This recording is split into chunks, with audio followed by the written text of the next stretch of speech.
How to enable notifications on Alibaba. So in order to enable the notifications, first open settings on your phone. Then you will see a search bar at the top of your screen. Tap on it and type in apps. Tap on the first option. Then tap on manage apps, which is right below system app settings. Here you'll again see a search bar at the top of your screen. Tap on it and type in Alibaba.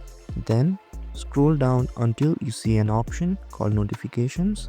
Tap on it, and from here you can enable notifications for Alibaba and get all the information about the latest updates and products. And it is that easy. If you guys found this video helpful, don't forget to like, share and subscribe, and hit that notification bell so you don't miss any of our videos. Thank you so much for watching, and I'll see you guys in the next video.